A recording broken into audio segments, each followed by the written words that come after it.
The Joe Rogan Experience. You don't look like no Tyson at 58, though, No, right? no, he was much slower. But George was always kind of slow.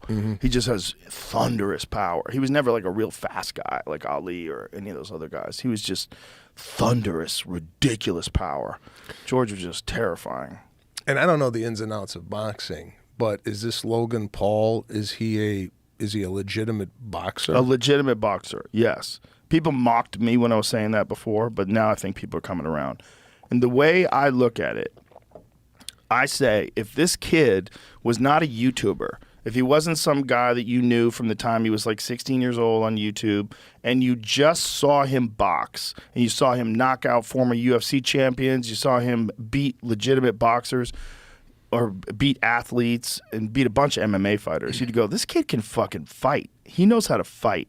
Like, it's not, nothing he's doing looks wrong. He's not like sticking his head straight up in the air and winging punches with his eyes closed. He's fighting well. He looks good. And if he was just an up-and-coming boxer that was this exciting, like highly promotable, like really good at selling fights, you'd be like, this kid's the future. He's really something special. And the fact that he's willing to fight Tyson, even if Tyson's 57, just the fact that he's willing to actually take a chance at Mike Tyson not being able to do what he used to do. Because that's what he's doing. The gamble is, like, there's not a fucking chance in hell that Jake Paul would survive against the Mike Tyson that beat Marvis Frazier. You ever watch that fight? Yeah. That's my favorite Mike Tyson fight, because that was Mike Tyson before he won the title. It was ABC Wide World of Sports, and Joe Frazier had been talking shit about Tyson, that if he was in his prime, he'd beat Tyson. And so he had his son fight Tyson, and it was an execution. It was an execution. Is that the one in Atlantic City where it lasted one round? One round. Hey, let's watch it, because it's one of my favorite fights to watch Tyson, because it's Tyson in his prime where he was fucking terrifying. He was so fast, and he would do angles, and he was bobbing and weaving. You couldn't hit him, and he was just coming at you. And he was young. He was 20 years old at the time. He couldn't be stopped. No one had the solution. And I submit that Mike Tyson, the Mike Tyson that won the title against Trevor Berbick, the Mike Tyson that beat Larry Holmes, I think that Mike Tyson is the best heavyweight of all time. I don't think anybody fucks with him. He didn't maintain that form, and he wound up losing to Buster Douglas. And, you know, I look at fighters when they're in their absolute prime, like what have you ever seen that was better than this? And with Mike Tyson, I've never seen anybody better. I've never seen any fighter, even Ali in his prime, even Ali when he was Cassius Clay. I never saw anybody who looked like Mike Tyson in his prime. I think you can't maintain the kind of focus that was required to be this guy. Marvis looks fucking terrified, and he should be. Because he kind of knows. Marvis was a good fighter. Marvis was a good fighter, but this is just a terrifying mismatch. Like, if I was a Vegas odds maker, I would put this at 1,000,000 to 1. I'm like, he has to break his leg, like he has to fall down and twist an ankle, like otherwise so Tyson was 20 and Frazier was 25. So do you think this is the last we see of a guy like a Tyson? Is there another Tyson out there, or is it? They can always emerge. Combat sports always. So this is the beginning of the fight. Look, he's just moving forward, and Frazier's just trying to just bob and weave and find his openings. But Mike never gives you any time, man. He never gives you any time. He's always right in front of you, and he's just measuring you. And it's just a matter of time before he catches you. And here it is. Bing! Look at this. Oh, wow. Oh, wow. Bro, he just puts him away. Just puts him away. It's an execution. It was just a matter of Mike Tyson closing the distance. This Mike Tyson, as fast as he was, as hard as he hits, I maintain he's the greatest. Yeah. The greatest heavyweight ever. Like that Mike Tyson, those fights where you wanted to see executions. You didn't think anybody was going to beat him. Everybody he fought looked like they were about to die when they were in that ring. I don't think we see this again, Joe. You never know. It can happen. Jake Paul's favored. He's a favorite. Yeah. Well, he's 27 years old, and he's a really good boxer. He's a very good boxer. Like, he's a legitimate professional boxer. He fought Tommy Fury, who's also a legitimate professional boxer, a real good one. He's Tyson Fury's younger brother, and he lost a close decision. But it was a good fight, a real good fight against a good fighter. He can fight. Yeah. But if that Mike Tyson from Marvis Frazier fought Jake Paul's dead. He's dead. He's not going to make it. So you have to say, how much has Mike Tyson lost from that 20-year-old guy in the 37 years since then, which is crazy. It'll be 38 by the time they fight. He'll have turned 58 by the time they actually fight. Yeah, but that's the best it gets, right? The best it gets. The best it gets. After 37 years, you got to feel like he's lost some, but he hasn't lost everything. He hasn't lost everything. Yeah. If you see him hit those pads, absolutely, he has not lost everything. But he's lost some. But coming from the best, he's now like maybe just normal, right? He's still not normal, but he's still like a professional heavyweight boxer. He's still terrifying. No, I'm not saying he's not, but I'm just saying even coming off the best, I still think he wins.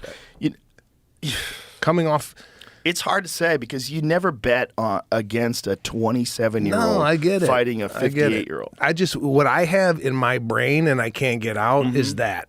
You know what I'm saying? Well, it's also his mind. You know, like Mike Tyson's mind has switched over into war. Like, he was doing this interview, and someone said to him, he goes, you look like you're in your 20s. Like, what are you doing? He goes, I just eat raw meat. He's like, I'm eating raw meat. He goes, you're eating raw meat? He goes, yeah, I'm eating raw meat. He goes, because that's what I'm going to eat when I fight. I'm going to eat him. It's raw meat.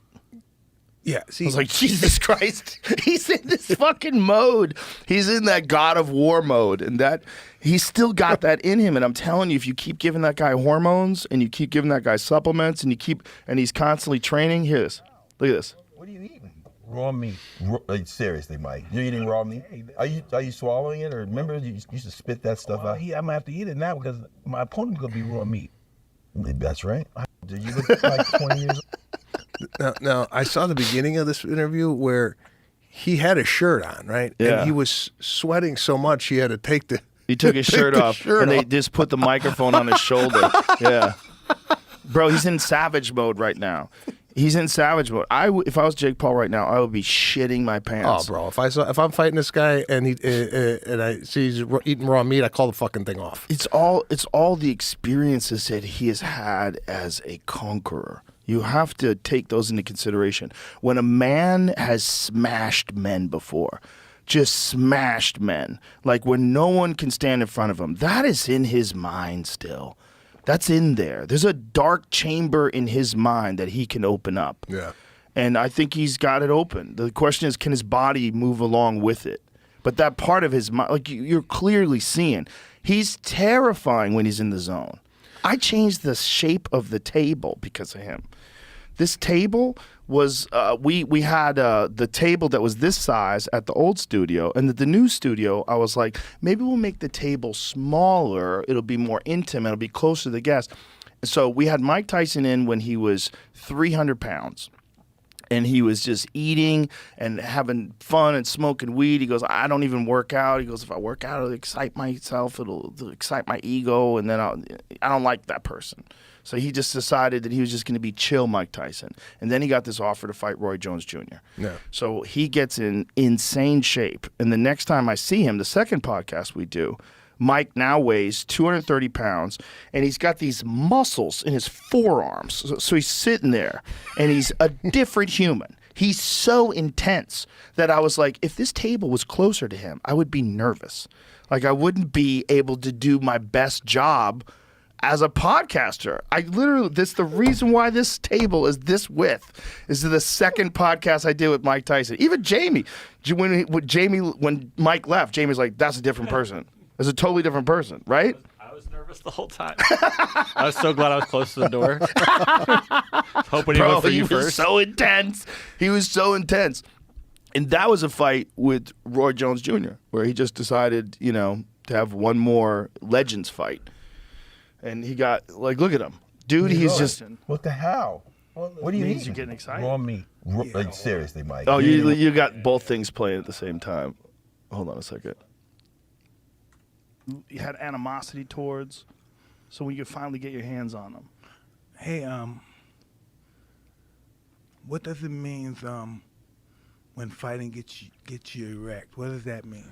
It's a good question. Gee. It means you're getting excited. Yeah. So that's going through your mind right now. Well, that's how I get when I was a kid, and sometimes I get the twinkle. The twinkle. Yeah. Well, that's what I'm saying. It's like you reached a state as a human being, as a champion, as a ferocious fighter. You reached a state of ability and of accomplishment that very few humans will. I don't know if you can hear him breathing. He's right there, breathing. Yeah. It's like a lion. Listen, running. When you're hitting the bag, when that heart's beating again, and because I'm firing him up right now. You're Mike motherfucking Tyson. So when you're doing all this shit again, you're still Mike Tyson. Those thoughts have got to be burning inside you again. It's got to be pretty wild. I don't know. It's wild, but I believe it's rightfully so to be that way, and I just know how to. I don't think I mastered it, but I just know how to deal with it. I don't let it overwhelm me. No. Well, of course not. It's a strange conversation to have because he was like so focused and so intense. You know, it was almost hard pulling conversation out of him. At any time, did you feel afraid? I'm always afraid when I'm around that guy. Kevin Hart said it best. He goes, "It's like being in a room with a lion."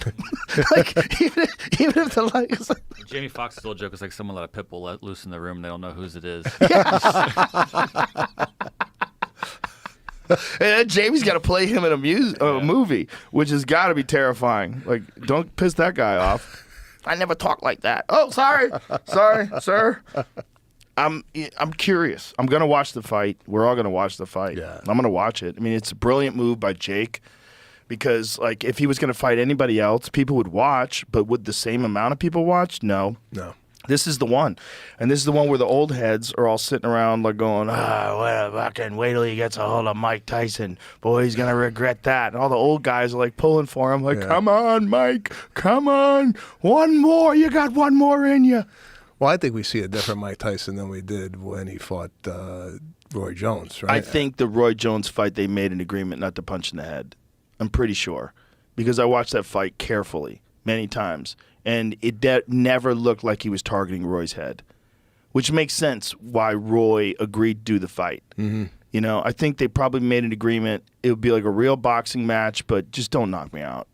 Because Roy's a smaller person, much smaller. Yeah. Roy was at his very best when he was 168 pounds. And then when he was weighing 175 pounds, he didn't even have to cut weight. He was playing. Roy famously played a basketball game, a full basketball game, the day of his fight. Wow. Played a basketball game, and then went and boxed the face off of somebody for 12 rounds. Wow. You know, that's how good Roy was in his prime. But Roy was 168 pounds in his prime. He wasn't Mike Tyson's size. Mike Tyson's fucking enormous. He's just a different mass. He's the width, the density. It's terrifying. And if they're older guys, I could imagine them making an agreement. Because if you watch the highlights, Mike never punches him in the face. And even if they do punch each other in the face, it seems like it's just like jabs and small punches. It does, like almost like sparring shots. It's not like anybody's like really like winding up, But really like throwing everything at it. This fight doesn't have that stipulation? No, I do not believe that's the case. I think this fight is going to be a real full-bore, 100% fight. It's not even an exhibition. It counts on their professional record, so it's a professional fight. Oh, okay. Yeah. Is it 8 rounds? I think it's 8 2-minute rounds, but yeah, they changed it to, they made it 2-minute rounds because Tyson's old. And they were going to do 16-ounce gloves, but they're down to 14, I believe. Is that the case? I think they're 14-ounce gloves, which is not much bigger than a regular glove.